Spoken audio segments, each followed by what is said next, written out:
শুধু দর্শক, আমরা দেখতে পাচ্ছি স্বতন্ত্র ইবতেদায়ী শিক্ষক, তারা আজকে 30তম দিন, আজকে 30তম দিনও আমরা দেখতে পাচ্ছি তারা জাতীয় প্রেস ক্লাবের সামনে অবস্থান নিয়েছেন এবং তাদের এই অবস্থান আমরা দেখতে পাচ্ছি রাতের বেলায়। আজকে 30তম দিন, আজ 30তম দিন রাতের বেলা আমরা দেখতে পাচ্ছি তারা এইভাবে অবস্থান নিয়েছেন এবং জাতীয় প্রেস ক্লাবের সামনে হয়তোবা আর একটু পরেই তাদের কেন্দ্রীয় নেতারা বক্তব্য দিবেন এবং তারা তাদের অবস্থান সম্বন্ধে বলবেন কি করবেন তারা। আসলে 30তম দিনও আজকে চলছে। একটু আগে আসুন।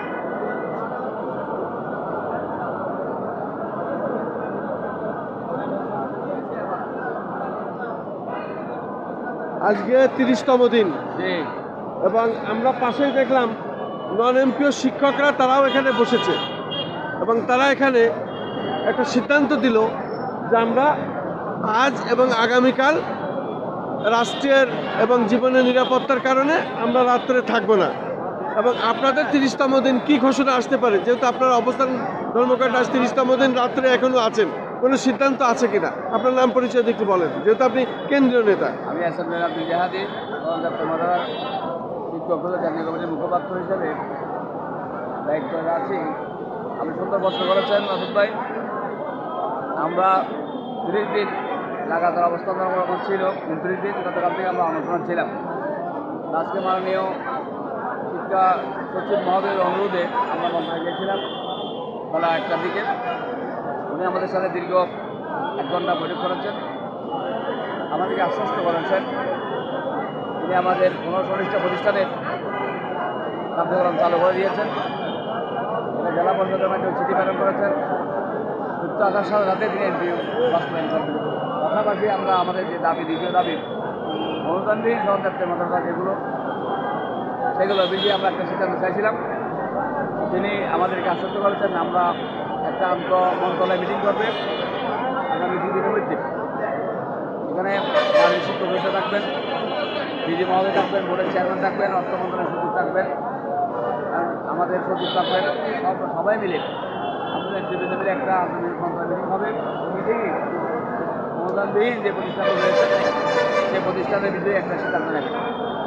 আমরা বলেছি রাষ্ট্রের আর্থিক সক্ষমতার উপর বিবেচনা করে 1000-2009 যে প্রতিষ্ঠানগুলো আমাদের অনুদানবিহীন আছে সব প্রতিষ্ঠানগুলোকে অন্তর্পক্ষে একটা সম্মানজনক বেতন দেওয়ার আমরা দাবি করেছি এবং তিনি সম্মত হয়েছেন।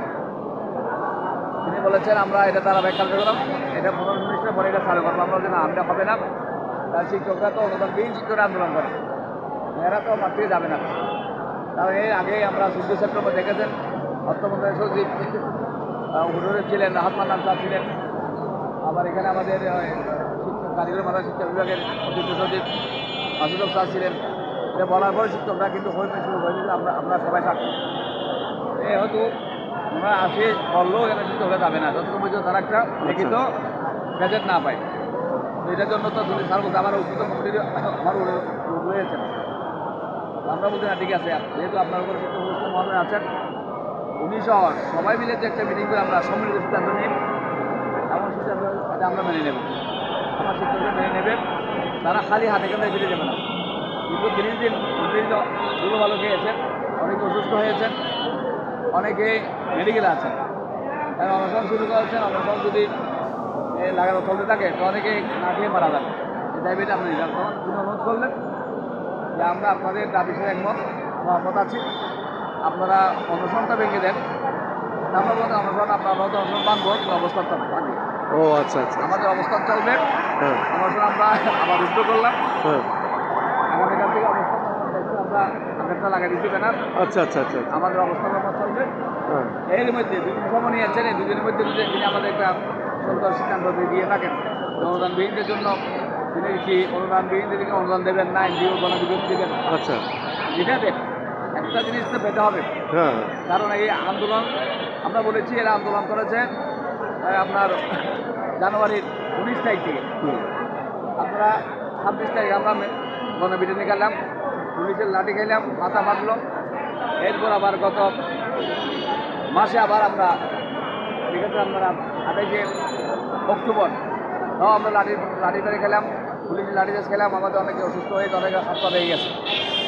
এরপর দেখলেন গত 8 তারিখে এখানে অনেক নিজেদের আক্রমণ করতে গিয়ে আমাদেরকেও মেরে, আমাদের শিক্ষকদের মেরে আঘাত করে দিয়েছে। এইভাবে অনেকে আমরা আসলে মাইর খাওয়ার জন্য আসছি বাংলাদেশে। আমরা দেখি দেশের নাগরিক নয়, আমরা এই দেশের নাগরিক, আমাদের ন্যায্য দিলে দিয়ে আসছি।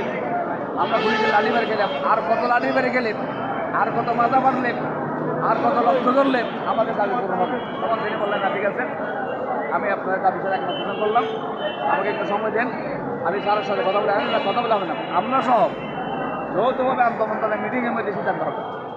এই মিটিংয়ের সিদ্ধান্ত নিয়ে অর্থ মন্ত্রণালয় সহ সবাই মিলে মিটিং করে সিদ্ধান্ত নেবে। তখন আমরা থাকবো, আমরা সবাই মিলে একটা পজিটিভ সিদ্ধান্ত, সরকারের সব মতো দেখতে হবে, আমাদের দাবিটাও যুক্তিশীলও দেখতে হবে। সব মিলিয়ে আমরা আগামী 2 দিনের মধ্যে ইনশাল্লাহ আশা করতেছি। আমরা বলেছি বৃহস্পতিবারের মধ্যে একটা ফয়সলা করার জন্য। আশা করি আমাদের মানে সচিব মহোদয় এটা ব্যবস্থা করবেন। উনি আজকে এই সময় আগে নোট করে পাঠিয়েছেন। আগামীকাল হয়তো আমরা খবর পেয়ে যাবো বৃহস্পতিবারে মিটিং হচ্ছে কিনা। আশা করি মিটিং হবে। এটা বুঝতে পেরেছেন, শিক্ষকদের দুঃখ দুর্দশা বুঝতে পেরেছেন। এই জন্য আমরা সরকারকে, শিক্ষা সচিব মহোদয়কে ধন্যবাদ জানাচ্ছি, শিক্ষা উপদেষ্টা মহোদয়কে ধন্যবাদ জানাচ্ছি। পাশাপাশি মাননীয় প্রধান উপদেষ্টা মহোদয় যিনি ইসলামকে অনেকবার এমপি করার জন্য সিদ্ধান্ত দিয়েছেন, এই জন্য তাকেও আমরা আমাদের পক্ষ থেকে ধন্যবাদ জানাচ্ছি। তা আমরা খুশি হব আমরা যদি আমাদের নন এমপি অনুদানমুক্ত শিক্ষকরা, অনুদানবিহীন শিক্ষকরা যদি তারা একটা গ্যাজেট নিয়ে যেতে পারে, তাদের মুখে হাসি উঠে পারে। তাদের অনেকের চাকরি চলে গিয়েছেন, অনেকের চাকরি যাওয়ার পথে, অনেকে 2 মাস 2 বছর আছেন। এরা যদি এখান থেকে খালি মুখে যায়, এরা আত্মহত্যা খারাপ, এরা জীবনকে উৎসর্গ হয়ে যাবে, তার সুযোগ তাদের থাকবে না। আমরা আশা করছি আমাদের কথাগুলো শুনেছেন এবং তিনি এটা বুঝেছেন। তিনি বলেছেন আমি 2-1 দিনের মধ্যে আমাকে সময় দেন, আমি 2-1 দিনের মধ্যে এটা ব্যবস্থা করবো। এই জন্য আমরা অনুষ্ঠান আজকে শুরু করলাম, আমাদের অনুষ্ঠান চলবে। আমরা আশা করি আমাদের মাননীয় শিক্ষা সচিব মহোদয় তিনি তার কথা রাখবেন। আমরা এখান থেকে হাসি পড়ে বাড়ি যেতে পারবো। যেহেতু বার্ষিক পরীক্ষা নিতে হবে, বৃত্তি পরীক্ষা নিতে হবে। যদি আমার পরীক্ষা যদি না হয়, আমরা তো শিক্ষক, আমরা চাই মাঠে যত দূরত্বে চলে যেতে পারি, খেলা থেকে আমরা টাকা পাইতে পারি। আমাদের পাঠদান ব্যাঘাত হচ্ছে, এটা দীর্ঘ 30 দিন পরে যে সচিব বুঝেছেন, এই জন্য সচিবকে ধন্যবাদ।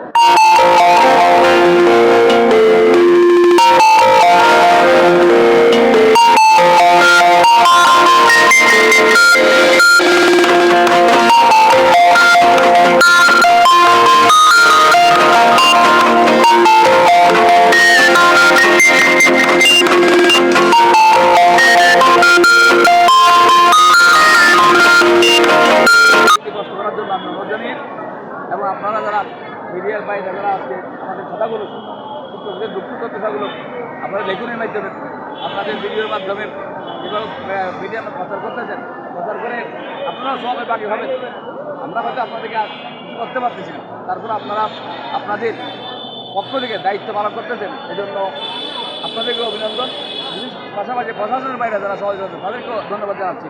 তারা সহযোগিতা করলে আমরা থাকতে পারতাম না। সর্বোপরি সবাইকে ধন্যবাদ জানিয়ে আবার রাষ্ট্রের সক্ষমতার উপর বিবেচনা করে আগামী 2 দিনের মধ্যে আমাদের সিদ্ধান্ত আমরা পাই, সে প্রত্যাশা রেখে আমার বক্তব্য শেষ করবো। আসসালামু আলাইকুম। শুধু দর্শক শুনলেন, কেন্দ্র নেতারা তারা তাদের যে কথা এবং তাদের সাথে যে কথা হয়েছে, বিশেষ করে সচিব মহোদয়দের সাথে, সেই কথাই ওনারা ব্যক্ত করলেন। তারা অনেক কিছুই ধৈর্য ধারণ করেছেন এবং অনেক ঘাত প্রতিঘাত তারা পার করেছেন। সে কারণেই তারা কিছুটা স্থগিত করেছেন, তবে যাচ্ছেন না, ধর্মঘট চলবে। 2-1 দিনের ভিতরে তাদের একটা সিদ্ধান্ত আসবে, এই কথাই উনি শোনালেন। তারপরেই তারা এখান থেকে ফিরে যাবে। আমি খন্দকার মাসুদুজ্জামান, আমাদের চ্যানেলগুলির পক্ষ থেকে আমি ধারাবাহিক এটা প্রচার করে যাচ্ছি। জাতীয় প্রেস ক্লাবের সামনে রাতের বেলায়, রাজধানী ঢাকা।